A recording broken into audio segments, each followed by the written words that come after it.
Hello investors, welcome to my channel. तो आज के इस वीडियो में हम शिपिंग इंडस्ट्री की एक ऐसी कंपनी का डिस्कशन करने जा रहे हैं जो डिफरेंट टाइप्स के मरीन सर्विसेज प्रोवाइड करती है, like offshore vessels, port logistic, ocean research and security. So इस कंपनी का नाम है एबीएस मरीन। कंपनी की शुरुआत 1992 में चेन्नई में हुई और आज एबीएस मरीन इंडिया की मेन मैरीटाइम सर्विस कंपनी बन चुकी है। पिछले 30 सालों में इस कंपनी ने अपने काम का दायरा काफ़ी बढ़ाया है। प्रेजेंटली इसके 4 वर्टिकल्स हैं: ship management, vessel ownership, marine services, port services. Company अभी टोटल 36 वेसल्स मैनेज कर रही है। इनमें से 5 वेसल्स कंपनी के खुद के ओन्ड हैं, एक शिप लॉन्ग टर्म चार्टर पर लिया गया है और बाकी शिप्स दूसरे ओनर्स के लिए ऑपरेट किए जाते हैं। इन वेसल्स का यूज डिफरेंट ऑपरेशंस में होता है, like offshore energy, oceanographic research, port operation, coastal logistics. Company के ऑपरेशंस मुंबई, कोचीन, काकीनंदा और सिंगापुर के ऑफिस से मैनेज होते हैं, जिसके लिए कंपनी के पास 2000 प्लस सी फेयरर्स और 55 शोर बेस्ड प्रोफेशनल्स की टीम है।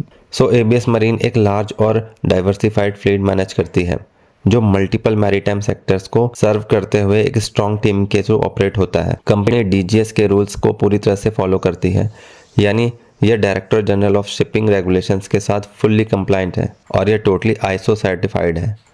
कंपनी का कहना है कि आईपीओ से जो फंड रेज हुआ था, उससे जो उन्होंने एक्विजिशन किया है, उसका असर अब यहाँ से आने वाले क्वार्टर्स में दिखाई देगा। Vessels operated by ABS. So vessels क्या होता है? ये एक तरह के लार्ज शिप्स होते हैं जिनका यूज ट्रांसपोर्ट, रिसर्च वर्क या ऑफशोर एनर्जी ऑपरेशंस में होता है, like cargo vessels, oil and gas tanker vessels, offshore support vessels. So ABS Rohini, ABS Dhanika and ABS Dhruva, ये वो वेसल्स हैं जिन्हें एबीएस मरीन ओन करती है, यानी ये इनके खुद के वेसल्स हैं। एमवी एरविन एक चार्टर्ड वेसल है, यानी इस वेसल को इन्होंने किराए पर ले रखा है। और एबीएस अनोखी और एमवी सेलेस्टियल इनकी subsidiary company Epsom shipping private limited द्वारा ओन्ड है। Market outlook. सो मार्केट की डायरेक्शन को देखते हुए कंपनी अपने इंडस्ट्री के लॉन्ग टर्म ग्रोथ को लेकर पॉजिटिव और कॉन्फिडेंट है। अप्रैल 2025 की राइस ऑयल एनर्जी रिपोर्ट के अनुसार दुनिया के ऑयल एंड गैस प्रोडक्शन का लगभग 30% ऑफशोर सेक्टर से आता है, यानी समुद्र के अंदर या उस पर होने वाले इंडस्ट्रियल एक्टिविटीज से, मतलब सी बेस्ड एनर्जी का हिस्सा स्टेबल और स्ट्रॉन्ग है। 2024 में केवल एशिया में $110 बिलियन से अधिक के ऑफशोर ग्रीनफील्ड प्रोजेक्ट्स अप्रूव्ड हुए हैं, जिससे क्लियर होता है कि इन्वेस्टमेंट्स तेजी से ऑफशोर सेक्टर की ओर बढ़ रही है। इंडिया में मैरीटाइम इंफ्रास्ट्रक्चर भी फास्ट ग्रोथ पर है। 40,000 करोड़ से अधिक वर्थ के पोर्ट्स प्रोजेक्ट पीपीपी मॉडल पर चल रहे हैं, जिससे पोर्ट्स कैपेसिटी और ट्रेड इकोसिस्टम हो रहा है।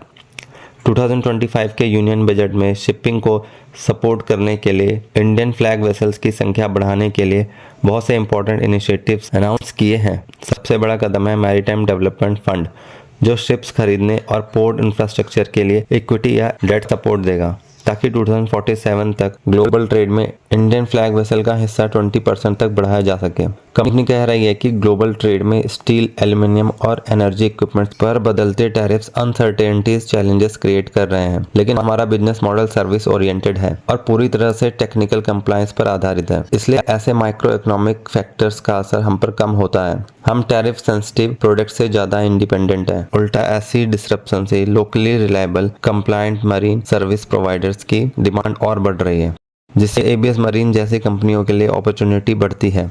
ऑफशोर सपोर्ट वेसल मार्केट भी फेवरेबल है। नई वेसल्स की सप्लाई बहुत कम है और एग्जिस्टिंग ग्लोबल फ्लीट पुरानी हो रही है। इसके मुकाबले एबीएस की फ्लीट की एवरेज एज सिर्फ 12.4 ईयर्स है। ये यंगर, मॉडर्न और सेफ फ्लीट है, जो इन्हें मार्केट में स्ट्रॉन्ग डिफरेंशिएशन देती है। इनके पास रिसर्च वेसल्स भी हैं, लाइक सागर निधि, सागर अन्वेषिका, सागर संपदा, सागर काव्या, सागर तारा और सागर मंजूषा। रिसर्च वेसल्स वो वेसल्स होते हैं जिनका यूज़ ओशन रिसोर्सेज की स्टडी और रिसर्च में होता है। Captain PB Narayan ABS marine के फाउंडर एंड मैनेजिंग डायरेक्टर हैं। He is an experienced master mariner with 15 plus years at sea. उनकी visionary leadership, ethical business values और डीप एक्सपर्टीज़ की वजह से आज एबीएस मरीन शिप मैनेजमेंट और मरीन सर्विसेज इंडस्ट्री में एक लीडिंग कंपनी बन चुकी है। एंड नेक्स्ट इज कैप्टन जीवन कृष्ण संजीवन। वे भी एक मास्टर मरीनर हैं जिनके पास 12 साल का सी एक्सपीरियंस है। उन्होंने bulk carriers, oil tankers gas carriers और ऑफशोर वेसल जैसी कई प्रकार के शिप्स पर काम किया है। उन्होंने 2016 में एबीएस मरीन में मैनेजर के रूप में ज्वाइन किया। उनका डीप टेक्निकल नॉलेज और स्ट्रॉन्ग सेलिंग एक्सपीरियंस कंपनी की ऑपरेशनल टीम के लिए बहुत बड़ी स्ट्रेंथ है। Ship management. एबीएस एक एक्सपीरियंस शिप मैनेजमेंट कंपनी है।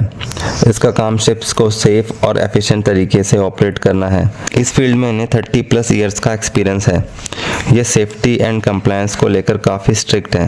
कंपनी इंश्योर करती है कि शिप सेफली रन हो without breaking any international rule. Company एक शिप के लगभग सारे ऑपरेशंस मैनेज करती है, like technical management, crew recruitment and management, catering and housekeeping, agency coordination, daily vessel operations. ये लगभग 30+ वेसल्स मैनेज करते हैं across different sectors like offshore vessels, research vessels, bulk carriers, oil and gas tankers, passenger vessels and high speed crafts and harbour crafts. इनके पास strong crew management है जो highly qualified, trend और skilled है। ये ships को safely operate करने के लिए कंप्लीट टेक्निकल और ऑपरेशनल सपोर्ट प्रोवाइड करते हैं। Ship owning. एबीएस के लिए शिप ओनिंग एक पुराना और कोर बिजनेस ट्रेडिशन रहा है। ये सिर्फ शिप मैनेज ही नहीं करती, खुद के लिए शिप्स ओन भी करती हैं, जिससे कंपनी को लॉन्ग टर्म में वैल्यू और मार्केट स्टेबिलिटी मिल सके। एबीएस के पास अभी टोटल 5 ओन्ड वेसल्स हैं जो डिफरेंट ऑफशोर और पोर्ट ऑपरेशंस में डिप्लॉयड हैं। Marine services. कंपनी अलग अलग मैरीटाइम एक्टिविटीज़ में एक्सपर्ट है। कंपनी का काम सी ट्रांसपोर्टेशन, वेसल मैनेजमेंट, इंस्पेक्शन और ऑफशोर सर्विसेज को हाई क्वालिटी स्टैंडर्ड्स पर डिलीवर करना है। इसमें सबसे पहले आता है चार्टरिंग। कंपनी अपने शिप्स के साथ साथ थर्ड पार्टी वेसल्स के लिए चार्टरिंग और कमर्शियल मैनेजमेंट करती है। Ship inspection, survey and certificate liaisoning. Ships खरीदने, किराए पर लाने या कोई इंसिडेंट होने पर वेसल्स की पूरी टेक्निकल एंड सेफ्टी चेकिंग का काम एबीएस करती है। Third is new building and ship conversion and supervision. ABS नए शिप्स बनवाने और पुराने शिप्स को कन्वर्ट या अपग्रेड करने में एंड टू एंड सपोर्ट देती है। Fourth is ship sale and purchase. ABS 2002 से शिप बाइंग एंड सेलिंग में स्पेशलिस्ट है। कंपनी क्लाइंट्स को सही शिप चुनने में हेल्प करती है, जैसे market analysis and valuation, transparent report on vessel condition and future cost estimate. इससे बायर्स को सही डिसीजन लेने में मदद मिलती है। Fifth is dry dock servicing. हर शिप को 5 साल में कम से कम एक बार ड्राई डॉकिंग की जरूरत होती है, जिसमें शिप को पानी से बाहर निकालकर उसमें मेंटेनेंस का काम होता है। इसमें ship body repair, machinery maintenance, electrical and navigation system repair and safety equipment check शामिल है। Sixth one is SPM services, यानी single point mooring services. So SPM क्या होता है? ये एक ऑफशोर सिस्टम होता है जहां ऑयल टैंकर्स लिक्विड कार्गोस को लोड एंड अनलोड करते हैं। So ABS SPM service provide करता है, like full operation and maintenance, emergency subsea pipeline repair, interface management between ship and offshore terminal, host management. So next is port services. Pilot boat for ship pilotage. Pilot boat एक छोटा, fast और powerful vessel होता है जो बड़े cargo ships, tankers, cruise vessels पर port pilot को पहुंचाने का काम करता है। जब कोई जहाज पोर्ट में एंटर या एग्जिट कर रहा होता है जिससे शिप्स अर्ली पोर्ट तक पहुंच सकें। Second one is security boat for patrolling. Security boat एक छोटा, तेज और टैक्टिकल वेसल होता है जिसका use coastal areas, ports, harbours और ऑफशोर इंस्टॉलेशंस की सिक्योरिटी के लिए किया जाता है। इसका मेन पर्पस कंटिन्यूस पेट्रोलिंग और इलीगल एक्टिविटीज को रोकना है, like unauthorised entry, smuggling, piracy, theft etcetera. Third is vessel mooring. Vessel mooring का मतलब होता है शिप या बोट को किसी फिक्स्ड पॉइंट से सुरक्षित तरीके से बांधना ताकि हवा, लहरों, टाइड्स या करंट से ड्रिफ्ट ना करे। यह प्रोसेस शिप्स के अराइवल, लोडिंग, अनलोडिंग या पार्किंग के टाइम पर किया जाता है। Fourth one is oil spill response equipment. जब सी, हार्बर्स या ऑफशोर फैसिलिटी में तेल फैल जाता है तो उसे तुरंत रोकने और साफ करने की प्रक्रिया को ऑयल स्पिल रिस्पॉन्स कहते हैं। एबीएस पोर्ट्स को यह सर्विस भी प्रोवाइड करती है और साथ ही ऑयल स्पिल रिस्पॉन्स इक्विपमेंट्स का मेंटेनेंस भी देखती है। Equipments like oil booms, skimmers, dispersant sprayer, temporary storage tanks, etc. Fifth one is supply of fire tender along with fire personnel for port firefighting services. ABS port को fire tender और fire personal की supply provide करती है क्योंकि port में oil tankers, cargo handling, LPG, CNG terminals, warehouses, chemical storage और heavy machinery होने की वजह से फायर रिस्क बहुत ज़्यादा होता है जिससे इमरजेंसी सिचुएशन में तुरंत फायर फाइटिंग की जा सके। Next is harbour tug management and operations. Harbour tug एक पावरफुल कॉम्पैक्ट बोट होता है जो बड़े शिप्स को पोर्ट के अंदर मैन्यूवर करने, पुश या पुल करने में और सेफली बर्थ या अनबर्थ करने में मदद करता है। बड़े जहाज खुद शैलो या कंजेस्टेड एरियाज में मैन्यूवर नहीं कर सकते, इसलिए टग एसेंशियल होता है। एबीएस पोर्ट्स को harbour tug management and operations की सर्विस प्रोवाइड करती है। इस सर्विस में कंपनी पोर्ट के लिए टग फ्लीट, ट्रेंड क्रू और round the clock operation manage करती है, जिससे पोर्ट में सेफ, क्विक और एफिशिएंट पोर्ट वेसल मूवमेंट हो सके। इसके अलावा कंपनी डिफरेंट सेगमेंट्स में भी एक्सपेंड कर रही है, like catering management, housekeeping management and quality supply chain. The way forward, management का कहना है कि अभी एनर्जी प्राइसेस काफ़ी हाई हैं और गवर्नमेंट दो चीज़ों पे ज़्यादा जोर दे रही है। Number 1, energy security and energy transition. इन दोनों रीजन की वजह से ऑयल एंड गैस इंडस्ट्री और रिन्यूएबल एनर्जी दोनों में डिमांड आने वाले सालों तक स्ट्रांग रहने की उम्मीद है। इन सबको देखते हुए कंपनी ने अपनी एक स्ट्रेटेजी बनाई है, जिसके अंडर एबीएस अपने फ्लीट को अपग्रेड करेगी और ऐसे वेसल्स खरीदे जाएंगे जो हाई वैल्यू के हों। मार्केट की डिमांड के हिसाब से पार्टिकुलर टाइप के शिप्स खरीदे जाएंगे, जिससे स्ट्रेटेजिक स्ट्रेंथ मिले। ऑयल एंड गैस इंडस्ट्री के बढ़ते डिमांड को देखते हुए आने वाले टाइम में कंपनी ऑफशोर सप्लाई वेसल्स और बल्क कैरियर्स में ज़्यादा इन्वेस्ट करेगी। जरूरत के अकॉर्डिंग चार्टर शिप्स भी यूज किए जाएंगे, जिससे फ्लेक्सिबिलिटी और कॉस्ट एफिशिएंसी मिले। शिप मैनेजमेंट सर्विसेज को और एफिशिएंट बनाया जाएगा। सो next is strategic focus. So number 1 is focus on government related contracts. आने वाले टाइम में कंपनी गवर्नमेंट रिलेटेड कॉन्ट्रैक्ट्स पर ज़्यादा फोकस्ड रहेगी, क्योंकि गवर्नमेंट शिपिंग इंडस्ट्री में एक लार्ज प्लेयर है और इनके कॉन्ट्रैक्ट लंबे होते हैं। Number 2 is maintain diversity in contract and customer. So company different type के क्लाइंट्स या कॉन्ट्रैक्ट्स पर ज्यादा ध्यान देगी, इससे रिस्क कम होगा और बिजनेस स्टेबल रहेगा। Leverage strong relationships with customers.